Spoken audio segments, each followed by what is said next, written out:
So without trying to come across as a plagiarizer, I'm going to cover these 5 questions that I heard on this other podcast with you and share my thoughts, because one of them I don't think you should use. Most hosts never achieve the results they hoped for. They're falling short on listenership and monetization, meaning their message isn't being heard and their show ends up costing them money. This podcast was created to help you grow your listenership and make money while you're at it. Get ready to take notes. Here's your host, Adam Adams. Hey, what's up, podcaster? It's Adam A. Adams, and we're talking about some questions that might help you as an interviewer. You're the podcast host. You want to have a good podcast. You want to be able to have great questions. And unfortunately, I don't even remember what podcast I heard this on. It could have been Buzzsprout. I actually do randomly listen to a ton of other podcasts about podcasting. In many cases, it's to get ideas. In many cases, it's to get familiar with other podcasters, to get their styles. I think to be a great podcaster, it helps us to be able to listen to those in our industry. And I'm in the podcast industry, so I listen to quite a bit of other podcasts about podcasting, because this is the podcast on podcasting, POP for short. And the last thing that I want you to do when you're listening to this is be like, Adam can't come up with his own damn content. He's got a blah, blah, blah, blah, blah. So I get that. I actually think it's important that all of us get ideas from other people. This isn't a plagiarizing thing. In fact, I don't even agree with all 5 of these things that I heard on this other podcast. And I wish that I could remember which one it was. Could have been, there's so many. Let's just dive in. The goal is, as a podcaster, to bring out the best amount of content that we can from our people. The goal is to be able to help our listener go to the next level. And that can be controlled by the types of questions that you ask. The first one is the one that I don't agree with. The second, third, and fourth, I think, are very insightful. I'm going to give you some info on that. And the fifth, I think I'm just going to go into extra detail than I remember hearing on that podcast. Let's dive in. The first question that they had shared on their podcast is one of the best questions, they said, is, tell me your story. Well, I hate this damn question. Tell me your story, I think, is pointless. It can go off into too many directions. Tell me your story. I'm not even sure why they thought that this would be a great thing.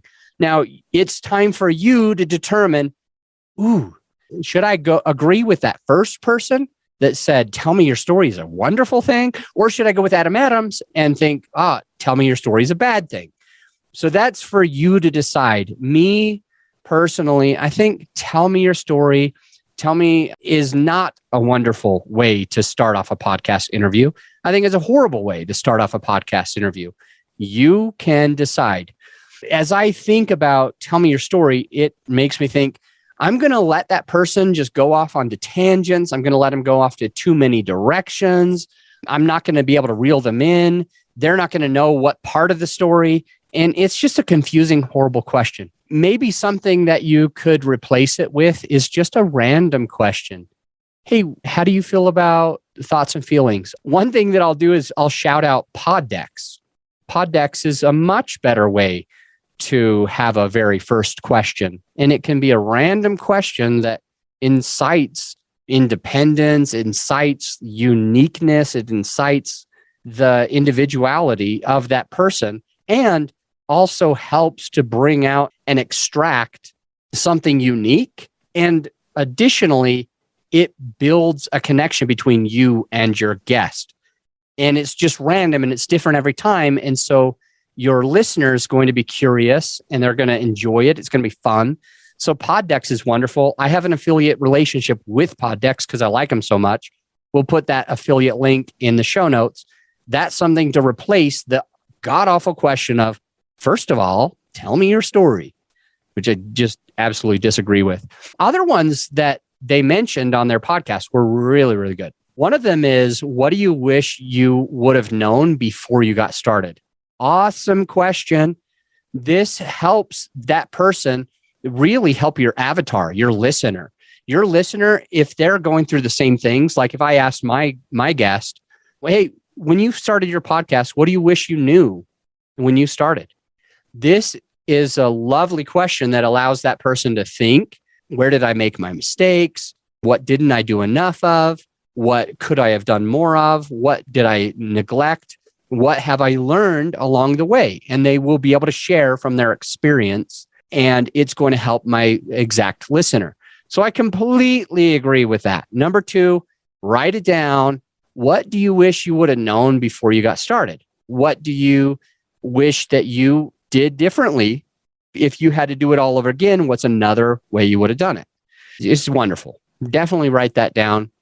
I think it gives a lot of hindsight, 2020, insight, foresight for your perfect listener who's about to be going through that same stuff.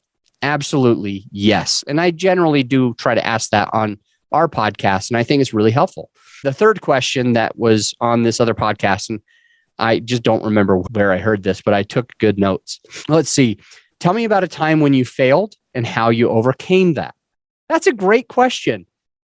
I think that a lot of podcasts are too much about the success. A lot of shows forget that there are hardships that we go through.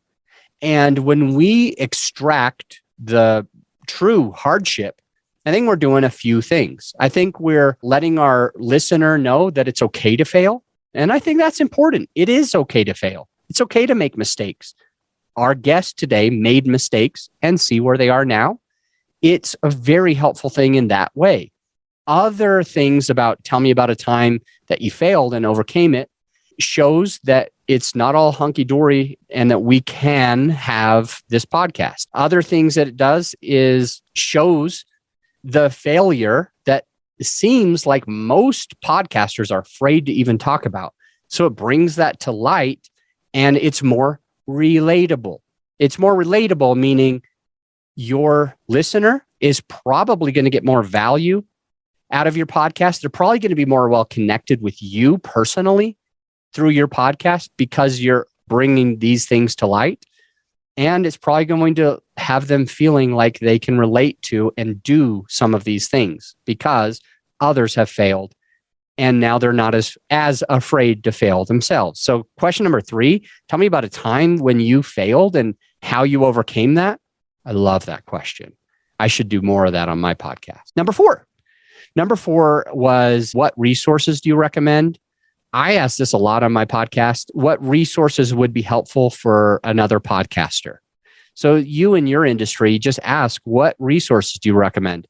Some of the resources that have come up on our podcast is certain books that could help people to be able to get to another level. Some of the resources is microphone recommendations. Some resources are calendar, like Calendly, for example, is a good resource that a lot of people have brought up that helps them to be able to figure out when they would want to do a podcast interview and be able to block that time and make it easy so you're not going back and forth. That Calendly is a great resource.